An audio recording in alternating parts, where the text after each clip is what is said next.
Microsoft का account कैसे बनाते हैं और इसकी हमें क्या जरूरत पड़ती है। तो आपको पता ही होगा जैसे विंडो 10 और विंडो 8 में जो है वो ऐप स्टोर आ चुका है विंडोज का, जहां से आप कोई भी गेम या एप्लीकेशन डाउनलोड करके बहुत ही इजी तरीके से इंस्टॉल करके यूज कर सकते हैं, जिस तरह आप अपने मोबाइल में करते हैं गूगल प्ले स्टोर के जरिए।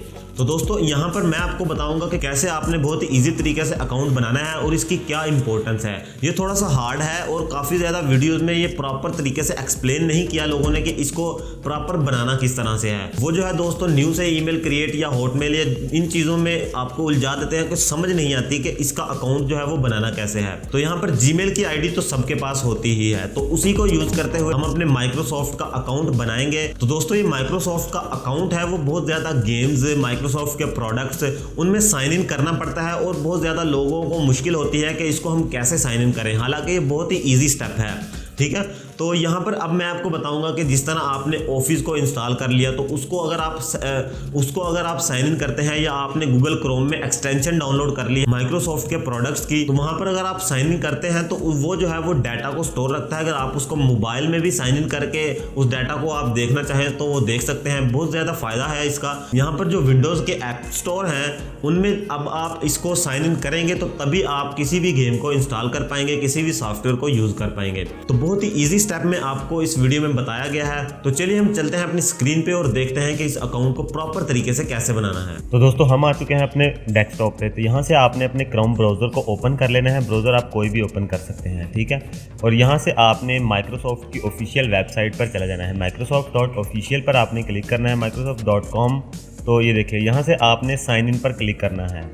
साइन इन पर क्लिक करने के बाद एक ऐसी विंडो आपके सामने ओपन होगी, ये पेज आपके सामने ओपन होगा।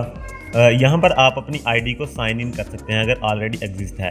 अगर नहीं है तो आपने क्रिएट वन पर क्लिक करना है और क्लिक करने के बाद आपके सामने एक और पेज शो हो जाएगा। तो यहाँ से आप अपने फ़ोन नंबर से भी आईडी बना सकते हैं और ईमेल से भी। यहाँ पर जब आप फ़ोन नंबर या ईमेल से आईडी बनाएंगे तो जब आप साइन इन करेंगे तो वहाँ भी आपने फ़ोन नंबर या ईमेल लगानी पड़ेगी जो आप यहाँ पर देंगे। तो यहाँ पर अपनी ईमेल दे लेते हैं और उसके बाद आपने नेक्स्ट पर क्लिक कर देना है। नेक्स्ट पर क्लिक करने के बाद आपने यहाँ पर पासवर्ड जो है वो सिलेक्ट करना है। कोई भी आप 8 डिजिट से ऊपर पासवर्ड सिलेक्ट कर लें अच्छा सा। तो यहाँ से आपने फर्स्ट नेम और सेकंड नेम भी आप अपना यहाँ पर दे सकते हैं। उसके बाद यहाँ पर आपने कंट्री सिलेक्ट करनी है। कंट्री पाकिस्तान है। नीचे डेट ऑफ बर्थ आपने सिलेक्ट करनी है।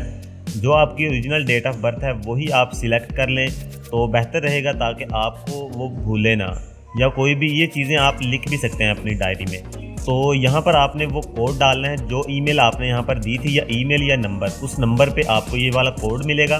तो ये वाला कोड आपने कॉपी पेस्ट करना है या फिर वहीं आपने यहाँ पर आपने कोड डाल देना है। उसके बाद आपने नेक्स्ट पर क्लिक करना है। अगर आप इस बॉक्स को अनचेक कर देंगे तो ये मुख्तलिफ टिप्स आपको नहीं देगा, ठीक है। उसके बाद यहाँ पर आपने नेक्स्ट पर क्लिक करने के बाद अगेन आपने कंट्री सिलेक्ट करनी है। यहाँ ये सिक्योरिटी के लिए होता है, ये थोड़ा मुश्किल सा होता है, थोड़ा लंबा प्रोसेस है लेकिन बहुत ही इजी है। इसको आप इनके माइक्रोसॉफ्ट का जो स्टोर होता है वहाँ पर भी इसको यूज़ कर सकते हैं। यहाँ पर आपने अपना अब नंबर देना है। वो नंबर जब आप अपनी आईडी का पासवर्ड भूल जाएं तो फॉरगेट करने के लिए आपने यहाँ पर उस नंबर को यहाँ पर पुट कर देना है, ताकि उस नंबर पर कोड आए और यहाँ पर आप अपनी आईडी को एक्सेस कर सकें। यहाँ पर आपने जो आपके नंबर पर कोड आएगा वो यहाँ पर आपने डालना है। फिर उसके बाद नेक्स्ट पर क्लिक कर देना है। क्लिक करने के बाद आपके सामने एक और पेज शो होगा। ये थोड़ी सी लोडिंग लेगा, लेकिन उसके बाद जो है वो आपके सामने ये देखिए ये पेज शो हो जाएगा और आपकी आईडी सक्सेसफुली क्रिएट हो चुकी है। और ये देखिए आपका साइन इन की जगह अब नेम लिखा आ रहा है। इसका मतलब है कि आपकी आईडी जो है वो बन चुकी है। अब अगर आप इसको वेब स्टोर पे माइक्रोसॉफ्ट स्टोर जो है उस पर भी लगाएंगे तो आपकी आईडी प्रॉपर वर्क करेगी और आप कुछ भी यहाँ पर डाउनलोड कर सकते हैं।